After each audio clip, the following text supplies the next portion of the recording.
Hi friends, welcome back to our channel. మరొక interesting రెసిపీతో మీ ముందుకైతే వచ్చేసాను. నేనైతే ఈరోజు హెల్తీగా టేస్టీగా గోధుమ పిండితో కప్ కేక్స్ ఎలా ప్రిపేర్ చేసుకోవాలో చూపించబోతున్నాను. ఇప్పుడు ఎలా చేసుకోవాలో చూద్దాము. ఫస్ట్ అయితే ఒక మిక్సీ జార్ తీసుకొని అందులోకి 3/4 కప్పు దాకా చక్కెరని అయితే యాడ్ చేసుకోవాలి. అందులోకి ఇంకా 2 ఇలాచీలు కూడా యాడ్ చేసుకోవాలి ఫ్లేవర్ కోసం.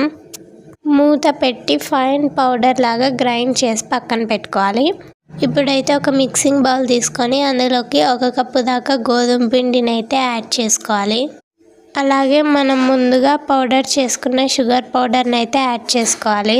యాడ్ చేసుకొని పిండి షుగర్ బాగా కలిసేంత వరకు కలుపుకోవాలి.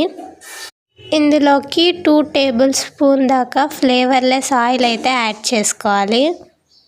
అలాగే 1/2 టేబుల్ స్పూన్ దాకా బేకింగ్ సోడాని యాడ్ చేసుకోవాలి. చిటికెడు ఉప్పు యాడ్ చేసుకోవాలి. ఇది ఆప్షనల్, వేసుకోవాలనిపిస్తే వేసుకోండి, లేకపోతే స్కిప్ చేయొచ్చు. అలాగే ఇందులోకి 3/4 కప్పు దాకా పాలు యాడ్ చేసుకుంటూ పిండి ఇలా వచ్చేంత వరకు బాగా కలుపుకోవాలి. ఇప్పుడు నేను కప్ కేక్స్ని ఇందులో బేక్ చేయాలనుకుంటున్నాను. అందుకని ఇందులోకి కొంచెం ఆయిల్ని అలాగే గోధుమ పిండిని యాడ్ చేసుకొని కోట్ చేసుకోవాలి.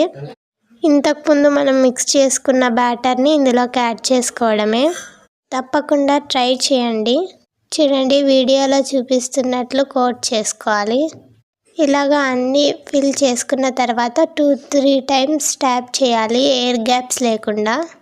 ఇప్పుడు వీటిని బేక్ చేయడం కోసం స్టవ్ ఆన్ చేసుకొని ఒక కడాయి పెట్టుకోవాలి. అందులోకి ఒక స్టాండ్ పెట్టుకొని మూత పెట్టుకొని ఒక 10-15 మినిట్స్ దాకా ఉంచండి. దాని తర్వాత అందులోకి కప్ కేక్స్ అయితే పెట్టండి. ఇక్కడ నేను అదైతే చూపించలేదు. 30-35 మినిట్స్కి కప్ కేక్స్ అయితే రెడీ అయిపోతాయి. అంతే అండి, ఎంతో సింపుల్గా టేస్టీగా ఉండే కప్ కేక్స్ అయితే రెడీ అయిపోయాయి. మీరు ట్రై చేసి మీకు ఎలా కుదిరిందో కామెంట్ సెక్షన్లో కామెంట్ చేయండి. ఇలా మరెన్నో టేస్టీ రెసిపీస్ కోసం మా ఛానల్ని సబ్స్క్రైబ్ చేసుకోండి.